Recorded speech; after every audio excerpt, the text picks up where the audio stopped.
برکت نام میں آپ سب کو سلام۔ میرے ساتھ نکالنے آج کا حوالہ متی کی انجیل اس کا 21واں باب۔ متی کی انجیل اس کا 21واں باب، اس کی ہم پہلی 11 آیات دیکھیں گے۔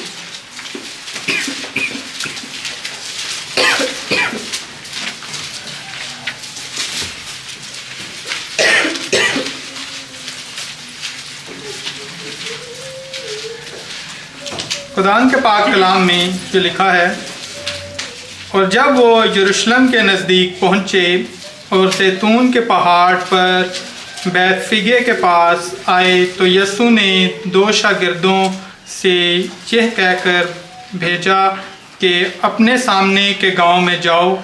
وہاں پہنچتے ہی ایک گدھی بندھی ہوئی اور اس کے ساتھ بچہ پاؤ گے، انہیں کھول کر میرے پاس لے آؤ، اور اگر کوئی تم سے کچھ کہے تو کہنا کہ خداوند کو ان کی ضرورت ہے، وہ فی الفور انہیں بھیج دے گا۔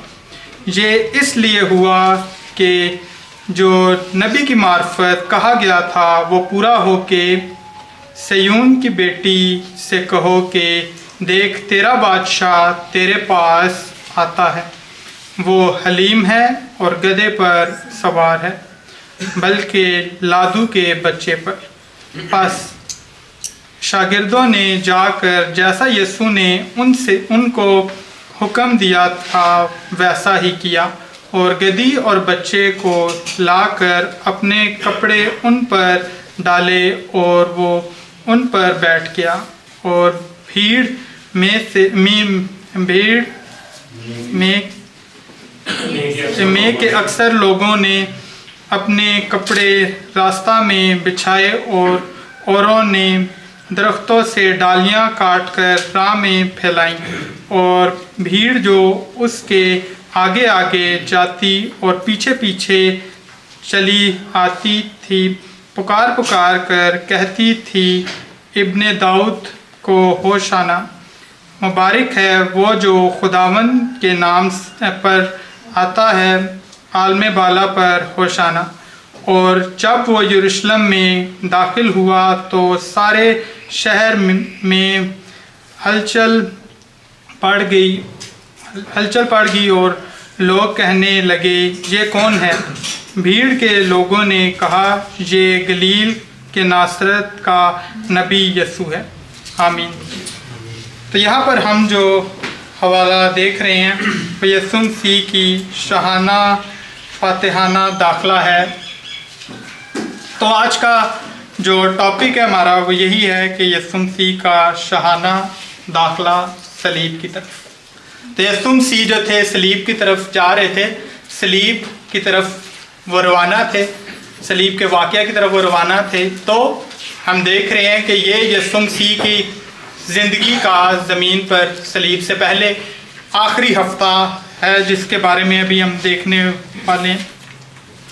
تو مختلف عالموں کی مختلف سوچ ہے اس کے بارے میں۔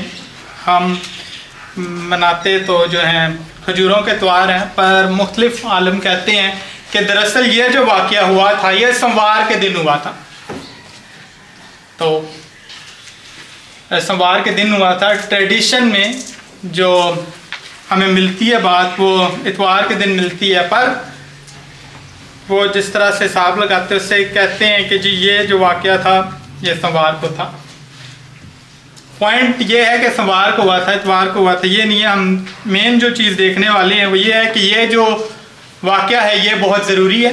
یہ چاروں اناجیل میں آپ کو ملتا ہے، چاروں اناجیل میں اس کا ذکر آپ کو ملتا ہے۔ اور یہ واقعہ کہاں پر ہوا؟ اور جب وہ یروشلم کے نزدیک پہنچے اور زیتون کے پہاڑ پر بیت فگے کے پاس آئے تو یسوع نے 2 شاگردوں کو یہ کہہ کر بھیجا کہ اپنے سامنے کے گاؤں میں جاؤ۔ تو یروشلم کے پاس وہ پہنچے، یروشلم کی طرف وہ گامزن تھے۔ تو اس جگہ پر زیتون کے پہاڑ پر بیت فگے کے پاس آئے، زیتون کے پہاڑ پہ وہ موجود ہیں۔ یسوع مسیح نے انہیں کہا کہ جاؤ اور کیا کرو، شاگردوں کو یہ کہہ کر بھیجا کہ اپنے سامنے کے گاؤں میں جاؤ، وہاں پہنچتے ہی ایک گدھی بندھی ہوئی اور اس کے ساتھ بچہ پاؤ گے۔ تو یہاں پر ایک گدھی کا ذکر ملتا ہے، اس کے ساتھ ایک بچے کا ذکر ملتا ہے۔ یسوع مسیح ایک جگہ پر پہنچ گئے، اپنے شاگردوں کو بھیجا ہے، شاگرد آگے گئے ہیں اور گدھی اور اس کے بچے کو انہوں نے دیکھا ہے۔ یسوع مسیح نے انہیں بتایا تھا کہ تم وہاں پر پاؤ گے، اور وہ آگے جاتے ہیں اور ایسا ہی ہوتا ہے، انہیں کھول کر میرے پاس لے آؤ، اور اگر کوئی تم سے کچھ کہے تو کہنا کہ خداوند کو ان کی ضرورت ہے، وہ فی الفور انہیں بھیج دے گا۔ تو یسوع مسیح، یہ دیکھنے والی بات ہے کہ یہ واقعہ جو تھا، یسوع مسیح کو پتا تھا کہ وہاں پر یہ جائیں گے، کہاں پر گدھی ہوگی اور اس کا بچہ ہوگا، تم نے جا کر ان کو لے آنا ہے۔ تو یسوع مسیح اس بارے میں جانتے ہیں، کیونکہ یسوع مسیح خدا ہے، یسوع مسیح کو پتا تھا کہ اس موقع پہ کیا ہونا ہے۔ یسوع مسیح نے انہیں بھیجا اور جیسا انہیں بھیجا ویسا ہی ہوا۔ یسوع مسیح کو وہ پوری جگہ کا کیا ہوگا وہاں پر سب کچھ یسوع مسیح کو پتا تھا۔ یہ اس لیے ہوا کہ جو نبی کی معرفت کہا گیا تھا وہ پورا ہو۔ تو سوال یہ ہے کہ یہ سب واقعہ کیوں ہوا؟ اس کا جواب یہ ہے کہ جو نبی کی معرفت جو کہا گیا تھا وہ پورا، اور یسوع مسیح نے کیا کہا کہ خداوند کو ان کی ضرورت ہے۔ تو خداوند کے مختلف مطلب ہو سکتے ہیں، کہ خداوند کا مطلب بس صرف مالک بھی ہو سکتا ہے، یا پھر یہ بھی ہو سکتا ہے کہ سب کا مالک۔ تو یہاں پہ جو خداوند کا لفظ جو استعمال کیا گیا ہے، سمجھنے کی بات یہ ہے کہ وہ سب کا مالک لگتا ہے، کیونکہ جو مالک ہے وہ بتا رہا ہے کہ کہاں پر گدھی ہوگی اور کہاں پر اس کا بچہ ہوگا۔ اتنی ڈیٹیل سے کسی بھی شخص کو بتانا کہ تمہیں اس طرح ملے گا، بہت ایک طرح سے ناممکن سی بات لگتی ہے۔ تو جو مالک کا جو لفظ یہاں پہ استعمال کیا گیا ہے، اس سے یہ ظاہر ہوتا ہے کہ سب کا مالک اور سب کا خدا جو ہے وہ انہیں یہ بات بتا رہا ہے۔ تو اس واقعے کا جو مقصد تھا وہ کیا تھا؟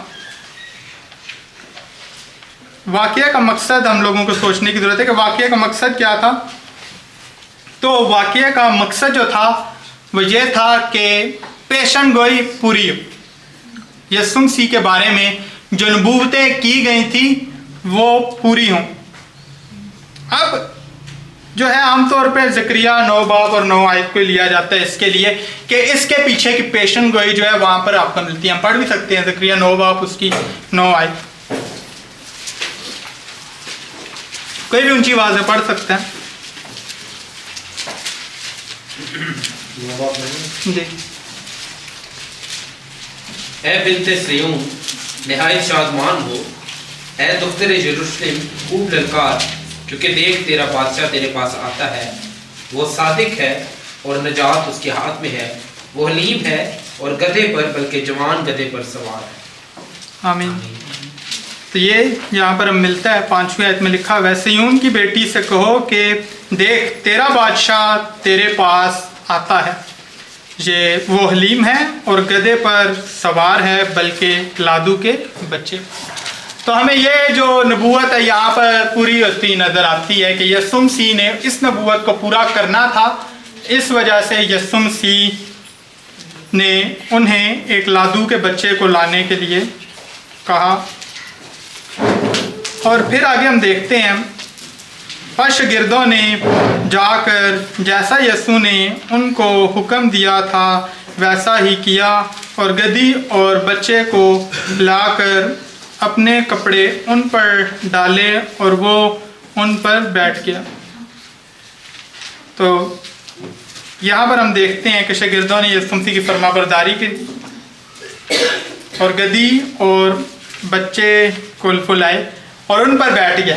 ان پر بیٹھ گیا کا مطلب یہ نہیں ہے کہ وہ دونوں پر بیٹھ گیا، کچھ لوگ اس طرح سے سمجھتے ہیں۔ اس کا مطلب یہ ہے کہ انہوں نے گدھی لائے، اس کا بچہ لائے اور وہ کپڑے اوپر بچھائے اور وہ ان کپڑوں پر بیٹھ گیا۔ تو اس بات کا یہ مطلب ہے، اس بات کو پڑھ کے آپ لوگوں نے کنفیوز نہیں ہونا۔ تو یسوع مسیح جو تھے इस तरह से किया यसुमसी बैठ के उसके ऊपर। तो देखने वाली बात यह है कि कपड़े जो बिछाए गए थे ये एक जो था एक एहतराम करने का तरीका था।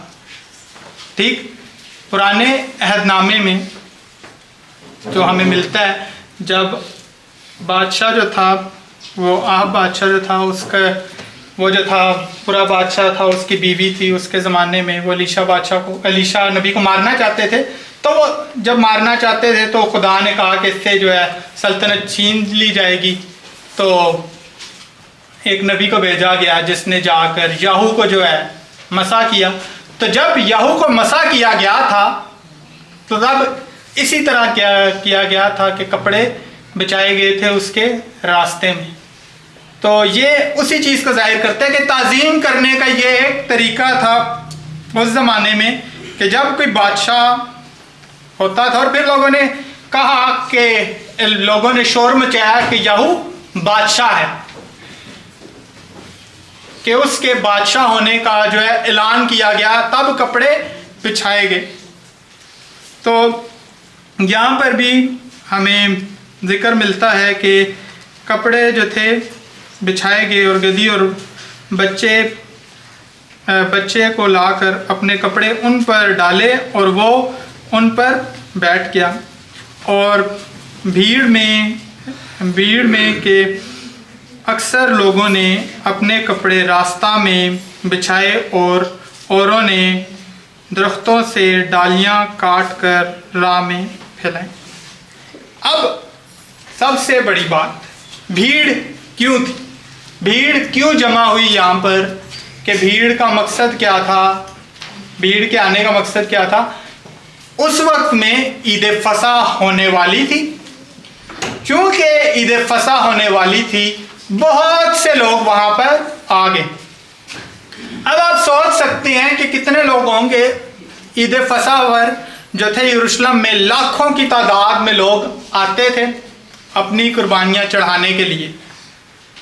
तो बहुत बड़ा नंबर हम लोगों को मिलता है, लाखों की तादाद में लोग वहाँ पर हमें मिलते थे जो लोग अपनी कुर्बानियाँ चढ़ाने के लिए यरूशलेम की तरफ गामजन थे।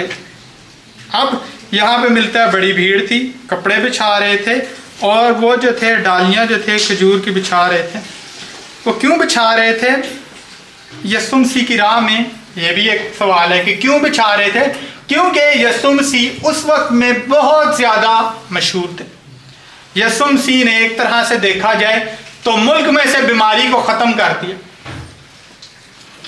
ऐसे नहीं होता है जिस तरह आपके आजकल के होते हैं, ये मतलब शिफा देने वाले के बस हॉस्पिटल में नहीं जाना, शायद घर में ही रहना है और बस किसी एक ढकी छुपी जगह में एक तो शिफा देनी है। ऐसा नहीं था। यसुम मसीह जब शिफा देते थे तो यसुम मसीह ने मुल्क में से बीमारी को ख़त्म कर दिया। ऐसे ही थे ना, लोग आते थे, कितने कितने हज़ारों लोग आते थे। यसुम मसीह इतने मशहूर थे, अगर कोई शिफा देने वाला हो और वो शिफाएँ दे रहा हो तो वो बहुत जल्दी मशहूर हो जाएगा। यसुम मसीह शिफाएँ देते थे जो कि असली और सच्ची शिफाएँ थी, और चूंकि वो असली और सच्ची शिफाएँ थी, यसुम मसीह इतने मशहूर थे कि बहुत ज़्यादा लोग यसुम मसीह के पास आ रहे थे। इससे पहले हम देख सकते हैं कि यसुम मसीह ने लाजर को भी जिंदा किया, जो कि बहुत एक मशहूर वाक़या हो गया था उस टाइम पे। तो यसुम मसीह ने बहुत से मौजे किए जिसकी वजह से यसुम मसीह बहुत ज़्यादा मशहूर थे। और ये देखने की ज़रूरत ये है कि फिर यसुम मसीह के जो ये वाला वाक़या है, मतलब खजूरें जो है रास्ते में बिछाना जो है, ये भी एक ताज़ीम को ज़ाहिर करता है। हमें यही इसी तरह का वाक़या मिलता है मुकाशवा की किताब में। मुकाशवा की किताब उसका 7वां बाब उसकी 9 आयत में आपको ये मिलेगा। कोई भी ऊंची आवाज़ में पढ़ सकता है। इन बातों के बाद जो मैंने निगाह की तो क्या देखता हूँ कि हर एक कौम और कबीला और उम्मत और ज़बान की एक ऐसी बड़ी भीड़ जिसे कोई शुमार नहीं कर सकता, सफ़ेद जामे पहने और खजूर की डालियाँ अपने हाथों में लिए हुए तख्त और बरा के आगे खड़ी है। जी, यहाँ पर हम देख सकते हैं कि खजूर की डालियाँ लेकर वो लोग भी खड़े थे और खुदा की ताज़ीम कर रहे थे। ठीक, हम देख सकते हैं मुकाशफा की किताब में भी कि ताज़ीम करने का एक तरीका ये था कि खजूर की डालियाँ जो है लहराई जाएं, और वो रास्ते में ये लोग जो थे फैला रहे थे यीशु मसीह के खजूरों की डालियाँ। वो यीशु मसीह को बादशाह बनाना चाहते थे।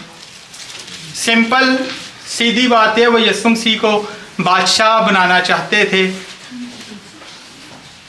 और ये सब कुछ क्यों हुआ? ये सब कुछ नबूवत को पूरा करने के लिए भी हुआ। एक और हम नबूवत देख सकते हैं, पैदाइश 49 बाब उसकी 9 से 11 है।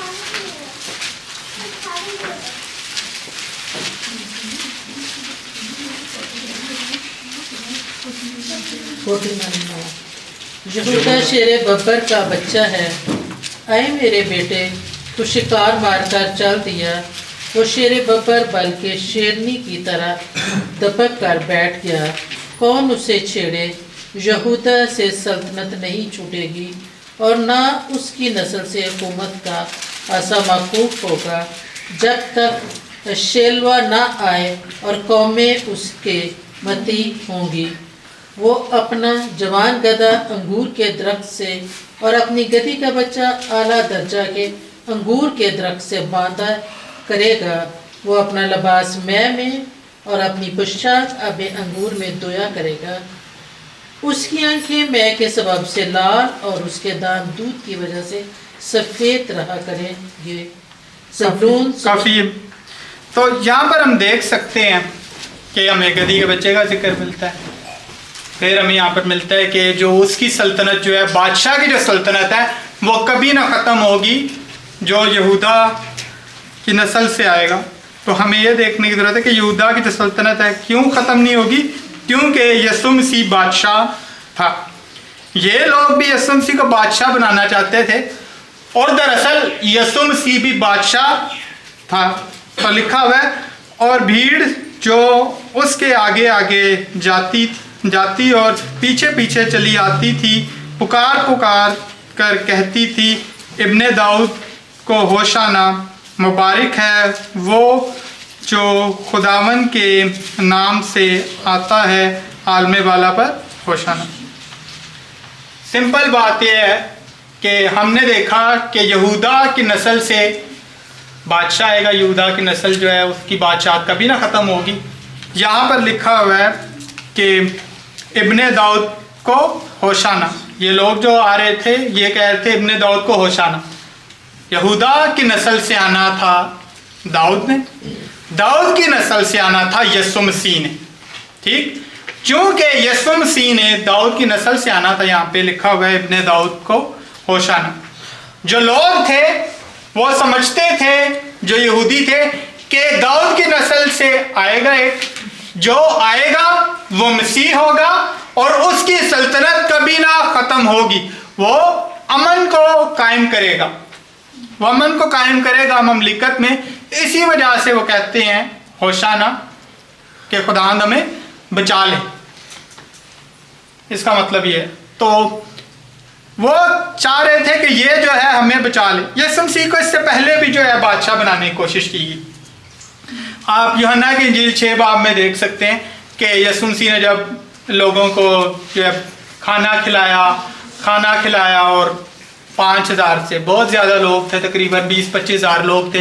यीशु मसीह ने उन्हें जब खाना खिलाया तो वो लोग यीशु मसीह के पास आए और यीशु मसीह को बादशाह वो बनाना चाहते थे। यीशु मसीह ने उनसे कोई भी ताज़ीम नहीं ली। यीशु मसीह ने कलाम सुनाया और वो लोग चले गए। पर यहाँ पर ये देखने वाली बात है कि यीशु मसीह उन्हें अपनी ताज़ीम करने देते हैं, उन्हें ताज़ीम करने देते हैं, कपड़े बिछाने देते हैं। यीशु मसीह जा रहे हैं।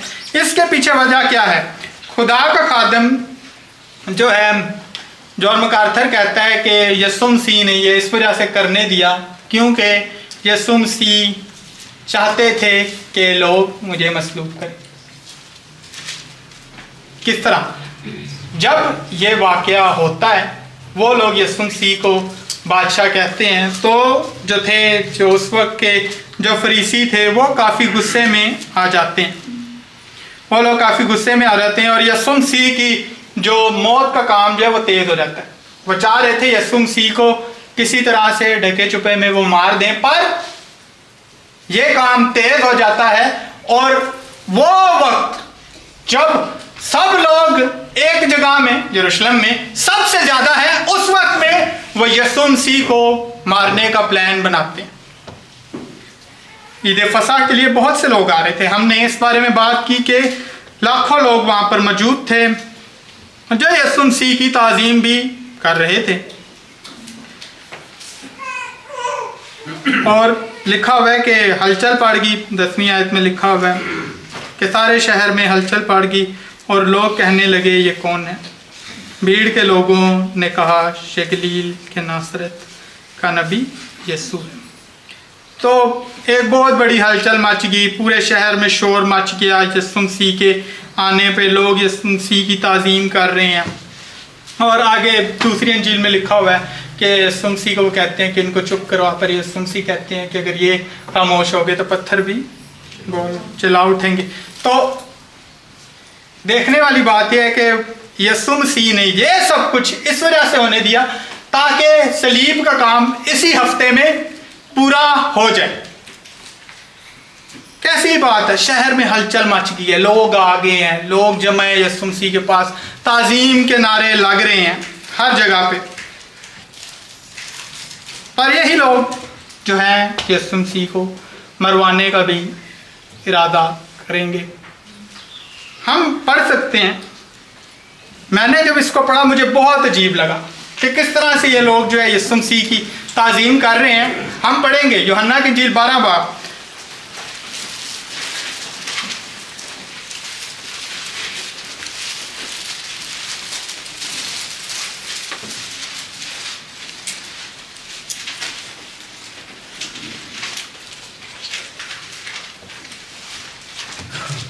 एक मिनट, यूहन्ना की इंजील 19 बाब है।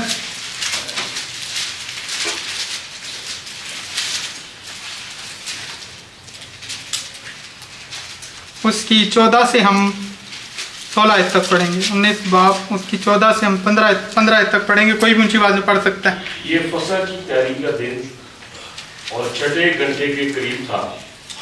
फिर उसने यहूदियों से कहा, देखो ये है तुम्हारा बादशाह। बस वो चलाए कि ले जा इसे मसलूब कर। पिलातुस ने उनसे कहा, क्या मैं तुम्हारे बादशाह को मसलूब करूं? सरदार काहिनों ने जवाब दिया कि कैसर के सिवा हमारा कोई बादशाह नहीं। जी, तो वो जब उनको कहता है कि ये तुम्हारा बादशाह है, तो वो कहते हैं ले जा इसे मसलूब। कि कैसी बात है कि लोग यहाँ पर जो है चिल्ला रहे हैं, सब कुछ कर रहे हैं कि खुदावंद हमें बचा ले, पर फिर उसके बाद यहाँ पर जो देखने वाला वाकया ये है कि यही लोग जो हैं यीशु मसीह को मरवाने के लिए कोशा है और कहते हैं कि इसे मसलूब करो। वो एक बार नहीं कहते, वो बार बार कहते हैं और वो ऊंची आवाज में कहते हैं। और सरदार काइन कहते हैं कि हमारा कैसर के सिवा और कोई बादशाह नहीं। जबकि पैंतुस पिलातुस कहता है कि ये तुम्हारा बादशाह। तो ये बात जो है मेरे लिए बड़ी हैरानगी की थी, किस तरह से तब्दीली हो जाती है। क्या यीशु मसीह बादशाह था? हाँ, यीशु मसीह बादशाह था। वो मजूसी आते हैं और कहते हैं कि हमने यहूदियों के बादशाह का सितारा देखा है। वो उसको बादशाह कहते हैं। क्या यीशु मसीह बादशाह थे? बिल्कुल थे। यीशु मसीह जब मर गए, दफन हुए, तीसरे दिन मुर्दों में से जी उठे, तो वो बाप के दाहिने हाथ पर बैठ गए, तख्त पर तख्त नशीन थे। पर जो बादशाह ये चाहते थे, वो क्या चाहते थे? कोई ऐसा बादशाह आए जो उनको रोमियों की गुलामी से छुड़वा दे, कैसर की हुकूमत को गिरा दे। और यीशु मसीह जो थे वो शायद उनके जहन में इस किस्म के मसीह थे जो आकर जंग लड़ें और ख़त्म करें सब मुश्किल को उनकी जो थी। पर यीशु मसीह यहाँ पर हमें जो नज़र आते हैं वो लादू पे बैठे हुए नज़र आते हैं। लादू पे बैठे हुए नज़र आते हैं लोगों की ख्वाहिश के मुताबिक यीशु मसीह बादशाह नहीं थे। उनकी जो ख्वाहिश थी उसके मुताबिक उनकी बादशाहत नहीं थी। यीशु मसीह की बादशाहत उस टाइम पर भी मौजूद थी। यीशु मसीह ने कहा कि आसमान की बादशाही आ गई है। यीशु मसीह की बादशाहत लोगों के दिलों में मौजूद थी। लोग ईमान ला रहे थे, तौबा कर रहे थे अपने गुनाहों से। खुदा की बादशाहत आ गई थी लोगों के दिलों में। यीशु मसीह की बादशाहत रूहानी वहां पर मौजूद थी, पर वो क्या चाहते थे? जिस्मानी लोग थे, जिस्मानी बादशाह चाहते थे। जिस्मानी लोग थे और जिस्मानी बादशाह चाहते थे। चूंकि वो जिस्मानी बादशाह चाहते थे और उनकी वो ख्वाहिश पूरी नहीं हुई, तो वो लोग जो थे गुस्से में थे कि यीशु मसीह ने क्यों ऐसा काम नहीं किया जो हम चाहते हैं। हमें लोगों की तरह नहीं बनना, ठीक? हमें लोगों की तरह नहीं बनना जिनके मुंह में तो खुदा हो पर दिल खुदा से दूर हो। खुदा खादिम जॉन कैल्विन कहता है, the people who greeted him with shouts of hosanna soon turned to crucify him. Let us then take warning not to praise God with the mouth and betray him with our lives. लिखा इस बात का मतलब ये है कि वो लोग जो थे उसकी जो ताज़ीम कर रहे थे होशाना कहते हुए, वही लोग मुड़े और उन लोगों ने मसीह को मसलूब किया। तो हमें भी वार्निंग लेने की ज़रूरत ये है कि हम खुदा की तरफ प्रस्तिश जो है अपने मुंह से ना करें और अपनी ज़िंदगियों से उसे धोखा दें, ठीक? उसके बागियों। हमें ऐसे नहीं बनना। ताज़ीम करना बहुत आसान है, चर्च में आना बहुत आसान है, चर्च में ऊंची आवाज़ में गीत गाना भी बहुत आसान है, हर वक्त उठते बैठते यीशु यीशु करना बहुत आसान है। पर वो कहते हैं कि अपने मुंह से तो उसकी ताज़ीम करें पर अपनी ज़िंदगियों से उसे धोखा दें, उसकी बात को हम ना माने। ये हमारी ज़िंदगी में ऐसा नहीं होना चाहिए। तो होता दरअसल ये है कि जब हम खुदा की ताज़ीम मुंह से करते हैं और अपनी ज़िंदगियों से ऐसे जीते हैं जैसे कोई खुदा नहीं है, तो हम कहते क्या है? यीशु मसीह ने हमारे गुनाहों के लिए अपनी जान दी, ठीक? तो हमारे गुनाह वो वजह थे जिसकी वजह से मसीह ज़मीन पे आता। अगर हम गुनहगार ना होते तो मसीह को ज़मीन पे आने की भी ज़रूरत नहीं थी, सलीब उठाने की ज़रूरत नहीं थी, दुख उठाने की ज़रूरत नहीं थी। तो हम जब अपनी ज़िंदगी बरबला गुनाह में गुजारते हैं तो हमारे कहने का मतलब यह है कि अच्छा था मसीह सलीब पे आता। हम गुनहगार हैं, गुनाह करते हैं, अच्छा था कि मसीह ज़मीन पे आता, उसको आना चाहिए था और उसको मसलूब होना चाहिए था, ठीक? तो हम इस बात का इकरार करते हैं और अपनी ज़िंदगियों से, मुंह से तो हम कहते हैं कि खुदा है, पर अपनी ज़िंदगियों से हम खुदा के होने का इनकार करते हैं। हमें इन लोगों की तरह नहीं बनना जो कि जिस्मानी तौर पे मतलब मसीह के मौजज़ों को तो बहुत पसंद करते थे, पर मसीह की जो हुकूमत थी, जो ज़िंदगियों में थी, जो ज़िंदगियों को तब्दील करने वाली हुकूमत थी, उसको वो नापसंद करते थे। इसी तरह हम देखते हैं हिस्कियल की किताब में कि जब हिस्कियल देखता है अपनी नबूवत में कि यरूशलेम से खुदा का जलाल उठता है, खुदा का जलाल जो है वहाँ पर हैकल में से उठता है और वो उस पहाड़ पर आ जाता है, जिसका जिक्र हमें यहाँ पे मिलता है, जैतून के पहाड़ पर आ जाता है। वो इसी चीज़ की अक्कासी करता है कि यीशु मसीह जो है वहाँ पर मौजूद था, यीशु मसीह वहाँ पर मौजूद था और अलूहियत की सारी मामूरी उसके अंदर थी। वो खुदा था और वो उस पहाड़ पे मौजूद था जिसको हम जैतून का पहाड़ कहते हैं। तो यीशु मसीह ही जलाल का खुदा था और जिसके बारे में हमें मिलता है बाइबल में कि वो जलाल का बादशाह मौजूद था। تھا وہ جلال کا بادشاہ، پر ہمیں یہاں پر ملتا ہے کہ وہ گدھے پہ سوار تھا۔ تو گدھے پہ سوار ہونا یسوع مسیح کی حلیمی کو ظاہر کرتا ہے۔ یہ میں نہیں صرف کہہ رہا ہے، یہ آیت میں بھی لکھا ہوا ہے کہ وہ حلیم اور گدھے پر سوار۔ تو یسوع مسیح جو تھا حلیم تھا، اور یسوع مسیح کی حلیمی ہمیں یسوع مسیح کے گدھے پہ سوار ہونے سے ظاہر ہوتی ہے۔ یسوع مسیح صلح کروانے کے لیے آئے تھے۔ عام طور پہ بادشاہ جو ہوتے ہیں، بادشاہ آپ کو نظر آتے ہیں، وہ بڑے بڑے جو ہے رتھوں پر موجود ہوتے ہیں، ان کے پیچھے بڑی آرمی موجود ہوتی ہے۔ یسوع مسیح باپ کے ساتھ گناہ گاروں کی صلح کروانے کے لیے آئے تھے۔ انہوں نے اس حلیمی کو اختیار کیا، جس کا ذکر ہمیں فلپیوں میں ملتا ہے۔ میرے ساتھ نکال لیں فلپیوں 2 باب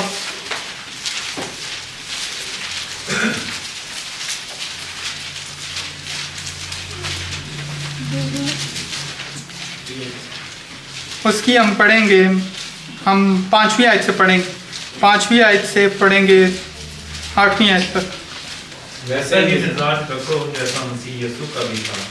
اس نے اگرچہ خدا کی صورت پر تھا، خدا کے برابر ہونے کو قبضہ میں رکھنے کی چیز نہ سمجھا، بلکہ اپنے آپ کو خالی کر دیا اور خادم کی صورت اختیار کی، اور انسانوں کے مشابہ ہو گیا، اور انسانی شکل میں ظاہر ہو کر اپنے آپ کو پست کر دیا، اور یہاں تک فرما بردار رہا کہ موت بلکہ صلیبی موت دوبارہ کی۔ اسی واسطے خدا نے بھی اسے بہت سر بلند کیا اور اسے وہ نام بخشا جو سب ناموں سے اعلیٰ ہے، تاکہ یسوع کے نام پر ہر ایک گھٹنا جھکے، وہاں آسمانیوں کا ہو، وہاں زمینیوں کا۔ آمین، کافی ہے بھائی۔ تو یہاں پر ہم دیکھ سکتے ہیں کہ یسوع مسیح کی حلیمی بہت صاف صاف ہمارے سامنے ہے کہ یسوع مسیح اگرچہ وہ خدا کی صورت میں تھا، اس نے خدا کے برابر ہونے کو اپنے قبضہ میں رکھنے کی چیز نہ سمجھا، بلکہ خادم کی صورت اختیار کر لی۔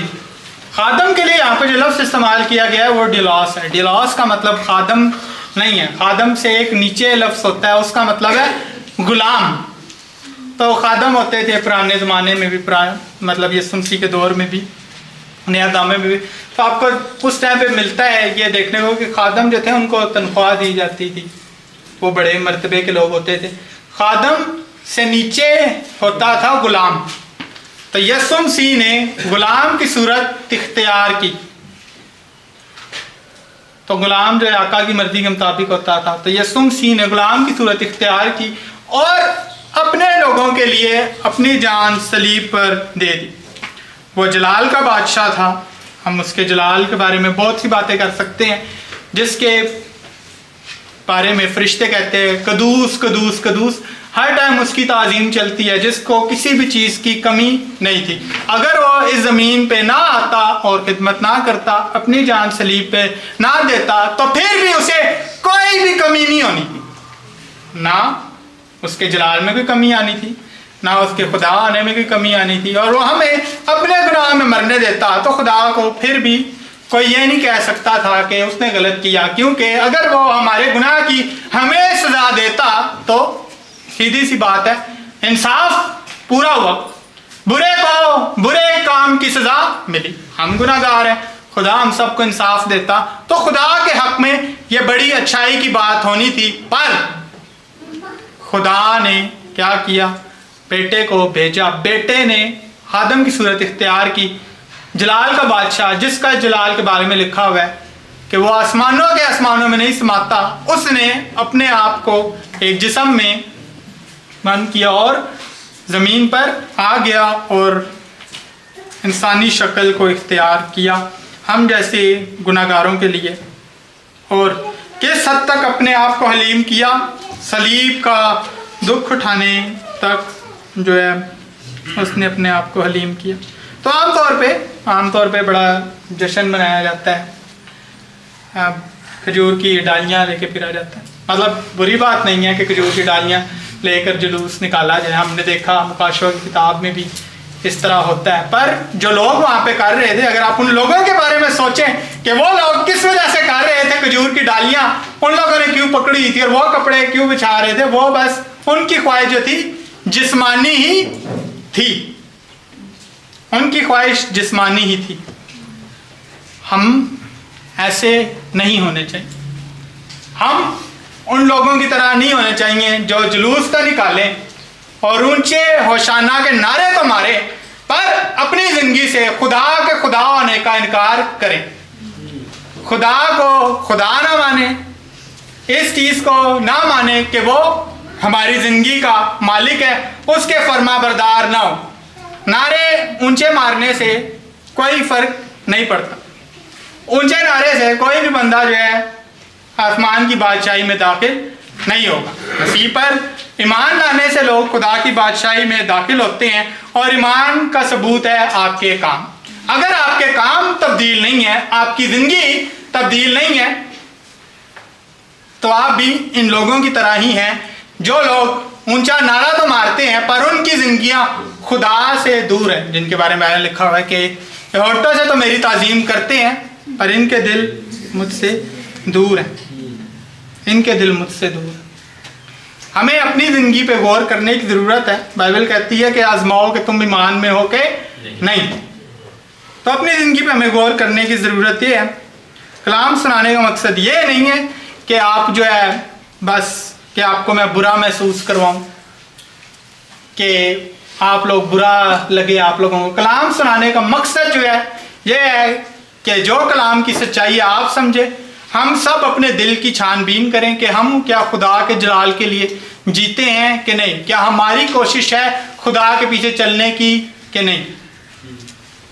हमें यह समझने की ज़रूरत ये है, बार बार कलाम सुनाने का मकसद ये नहीं है कि किसी को भी बुरा लगे। अगर किसी को लगता है तो मैं आपको बताना चाहता हूँ कि मेरा मकसद इस सारी बात के पीछे ये नहीं है कि आपको बुरा लगे, पर हमें यही समझने की ज़रूरत ये है कि हमें इन लोगों की तरह नहीं बनना। हमें हर जगह पे मसीही बनना है। हमें मुख्तलिफ टोलों में मुख्तलिफ रवैया नहीं रखना। बस ऐसे कि चर्च में हम ऊंची आवाज़ में दुआ करें, ऊंची आवाज़ में गीत गाएं, बाहर जाएं तो हमें पता ना हो कि खुदा कौन है। 2-3 लोगों के साथ बैठे तो वो बात करें जो कि हमें कभी करनी नहीं चाहिए थी, और हमारा रवैया बाकी बाहर कुछ और चर्च में कुछ और। इन लोगों का भी रवैया जब सब लोग ताज़ीम कर रहे थे तो कुछ और था, जब सब लोगों ने ताज़ीम करना छोड़ी तो कुछ और उनका रवैया था। साथ के लोगों के साथ मिल के ताज़ीम करना आसान काम है, पर अकेले में उस बंद कमरे में जहाँ पे कोई नहीं देख रहा, या फिर जहाँ पर कोई खुदा की बात नहीं कर रहा, वहाँ पर अपना मसीही रवैया रखना, खुदा के जलाल के लिए जीना घर बाहर कूचे में मुश्किल काम। खुदा के फजल से ही हो सकता है कि हम सब जगहों पे खुदा के जलाल के लिए अपनी ज़िंदगी गुजारें, ना कि बड़े मजमा में जिस तरह ये लोग कर रहे थे। हमें इन लोगों की तरह हरगिज़ नहीं बनना। यीशु मसीह आया था, यीशु मसीह आया था और यीशु मसीह ने बड़ा काम किया। सवाल बड़ा इंटरेस्टिंग यही है, इन लोगों के सामने भी यही सवाल था, आज हमारे सामने भी यही सवाल है कि ये कौन है। 10वीं आयत में लिखा हुआ है, मत्ती की अंजील उसके 21वें बाब की 10वीं आयत में लिखा हुआ है। वो सवाल करते हैं कि ये कौन है। आगे से लोग जवाब देते हैं, भीड़ के लोगों ने कहा ये गलील के नासरत का नबी यीशु है।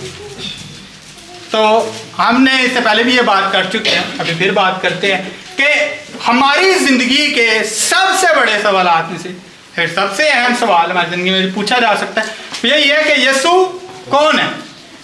अगर आप इस सवाल का जवाब इस ज़िंदगी में सही नहीं देते और आपका इस सवाल के जवाब पर सही ईमान नहीं है, तो जान लें कि हम ज़रूर जहन्नम में जाएंगे और अपने गुनाह में मरेंगे। यीशु मसीह ने कहा अगर तुम ईमान ना लाओ कि मैं वो हूँ तो तुम ज़रूर अपने गुनाहों में मरोगे। इस सवाल का जवाब हमें इस जहान में देना ज़रूर है कि यीशु कौन है। नीचे लिखा हुआ है, लोग कह रहे थे कि ये नबी है, पर हम बाइबल से जानते हैं सच्चाई ये है कि यीशु मसीह खुदा है, खुदा के बेटे हैं। हमारा इस बात पे पक्का सच्चा ईमान होना ज़रूर है। अगर आपके कोई डाउट्स हैं تو آپ ان کو دور کریں. کوئی شکوک و شبہات ہے ان کو دور کریں, کیونکہ ہم نے یہ دیکھا یوحنا کی انجیل کو پڑھتے ہوئے کہ یسوع مسیح کی شخصیت کو لے کے کنفیوز ہونا بھی کوئی اچھی بات نہیں ہے. اگر آپ یسوع مسیح کی شخصیت کو لے کے کنفیوز ہیں تو آپ کو اس کنفیوژن کو دور کرنا ہے. آپ کا یسوع مسیح کی شخصیت کے اوپر سچا پکا ایمان ہونا ضروری ہے کہ وہی مسیح ہے, وہی خدا کا بیٹا ہے, وہی خدا ہے. کیونکہ کنفیوز لوگ بھی ہم نے دیکھا, ان کو بھی یسوع مسیح کہتے ہیں کہ تم اپنے گناہوں میں مرو گے.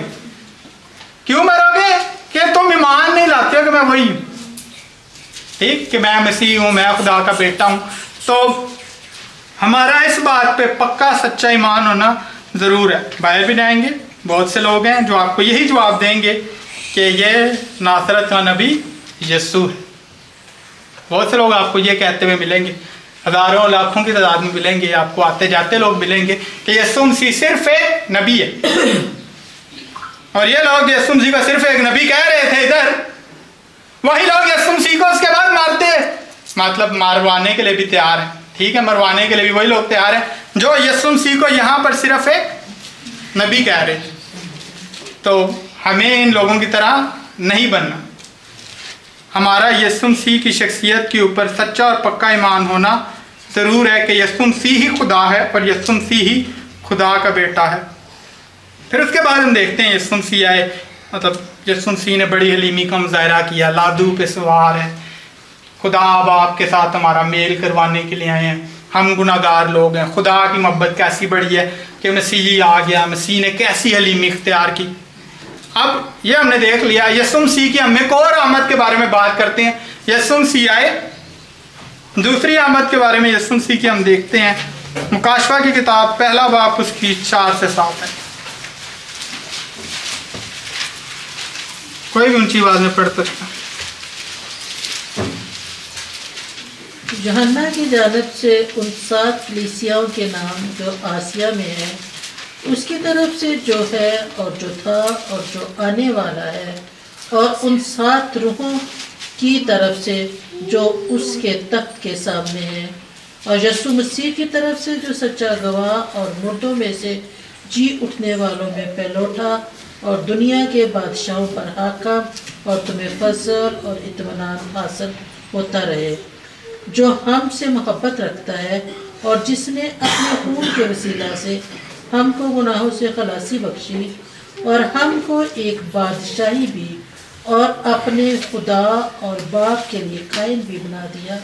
اس کا جلال اور سلطنت عبدالآباد رہے, آمین. دیکھو وہ بادلوں کے ساتھ آنے والا ہے, اور ہر ایک آنکھ اسے دیکھے گی, اور جنہوں نے اسے چھیدا تھا وہ بھی دیکھیں گے, اور زمین پر کے سب قبیلے اس کے سبب سے چھاتی پیٹیں گے, بے شک, آمین. آمین. تو ہم یہ دیکھتے ہیں کہ وہ سب بادشاہوں پر حاکم ہیں. جہاں پر یسوع مسیح کو وہ بادشاہ بنانا چاہتے تھے, ہم نے دیکھا کہ جی ہاں آپ نے بادشاہ کا ہے, یسوع مسیح بادشاہ ہیں. یسوع مسیح کی بادشاہت روحانی ہے. یسوع مسیح کی بادشاہت ہر چیز پہ یسوع مسیح کا اختیار ہے, پر یسوع مسیح ایک ایسا اختیار بھی قائم کریں گے جہاں پر کوئی گناہ نہیں ہوگا. یسوع مسیح بادلوں پر آنے والے ہیں, اور جن لوگوں نے جو یہاں پر موجود تھے, جن لوگوں نے یسوع مسیح کو مطلب کہا کہ اسے مسلوب کرو, اور ان لوگوں نے جن لوگوں نے اسے چھیدا وہ بھی اسے دیکھیں گے, اور وہ جو ہے ان کو کچلے گا. اور جو ہم نے پیچھے دیکھا تھا پیدائش 49 باب میں اس کی 11 آیت میں لکھا ہوا ہے, وہ اپنا جوان گدھا انگور کے درخت سے اور اپنی گدھی کا بچہ اعلیٰ درجے کے انگور کے درخت سے باندھا کرے گا, اور وہ اپنا لباس میں اور اپنی پوشاک آب انگور میں دھویا کرے گا.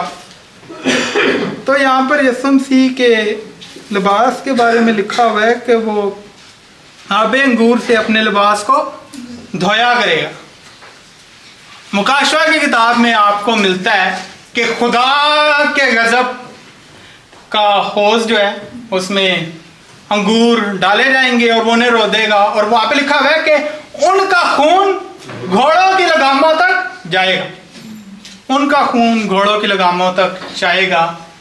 देखने वाली बात यह है कि डाले अंगूर जा रहे हैं, निकल रहा क्या है? खून जा रहा। तो वो लोगों की वहां पर मिसाल दी जा रही है कि लोग जो हैं उनको खुदा अपने गजब में कुचलेगा और उनका खून निकलेगा। जिस तरह अगर हौज को कभी आपने देखा हो कि मैं जब बनाते हैं तो वो हौज होता है, उसके अंदर अंगूर डाले जाते हैं और उनको ऊपर से वो कुचलते हैं तो उनमें से मैं निकलती है। उसी तरह खुदा जब अपने गजब पे लोगों पर आएगा तो उनका खून निकलेगा। और लिखा हुआ है कि अंगूर आबे अंगूर में धोया करेगा, कि अंगूर के जो खून जो है उससे अपनी पोशाक को धोया करेगा, कि खुदा के यीशु मसीह की जो पोशाक है वो खून से धुली होगी। किन के खून से? जिन लोगों के बारे में लिखा है कि मुंह से तो मेरी ताजीम करते हैं पर इनके दिल मुझसे दूर है। मुख्तलिफ चीज़ों की वजह से लोग खुदा की ताजीम करते हैं, पर यीशु मसीह आएगा और सबको बदला देगा। यीशु मसीह यहाँ पर हमें हलीमी से आता हुआ नज़र आता है, पर आगे हमने देखा कि यीशु मसीह अपने कहर व गज़ब में आएगा, वो बादलों पे सवार होगा और सब आंखें उसको देखेंगी और हमको उनके काम का बदला देगा। हम सोचने की ज़रूरत है कि क्या हम इस क्राउड में से हैं जो मसीह की सिर्फ मुंह से ताज़ीम करते हैं, या फिर हमारी ज़िंदगी 24 घंटे मसीह के जलाल के लिए। मसीह आया, मसीह ने हलीमी दिखाई, मसीह आएगा अपने दुश्मनों को वो कुचलेगा। दुश्मन सिर्फ वही लोग नहीं है यीशु मसीह के जिन लोगों ने कहा था कि इसे मसलूब करो, इसे मसलूब करो। हर एक शख्स जो मसीह पर ईमान नहीं रखता, जो खुदा के जलाल के लिए ज़िंदगी नहीं गुजारता, जिसकी ज़िंदगी तब्दील नहीं हुई, वो शख्स जो है मसीह का दुश्मन है और मसीह उसे कुचलेगा। हमें अपनी ज़िंदगी पर गौर करने की ज़रूरत यह है कि मसीह के लोग वो हैं जो खुदा के रूह की हिदायत से चलते हैं। क्या खुदा का रूह हमें खुदा के पीछे पाकीज़गी में चलने की हदायत करता है? क्या हमारी ज़िंदगी में पाकीज़गी में चलने की कोशिश है? सिर्फ कोशिश नहीं, हमारी ज़िंदगी में क्या तब्दीली भी नज़र आती है? अगर हमारी ज़िंदगी में तब्दीली नज़र नहीं आती तो हम भी उन्हीं लोगों में से होंगे जिनके बारे में यहाँ पे लिखा हुआ है कि वो कुचले जाएंगे। हमें अपनी ज़िंदगी पर गौर करने की ज़रूरत है और अपने गुनाह से तौबा करने की ज़रूरत है और खुदा के जलाल के लिए जीने की ज़रूरत है, क्योंकि मसीह आया था और मसीह आने वाला है। खुदा इस्लाम के साथ आपको बरकत। आमीन।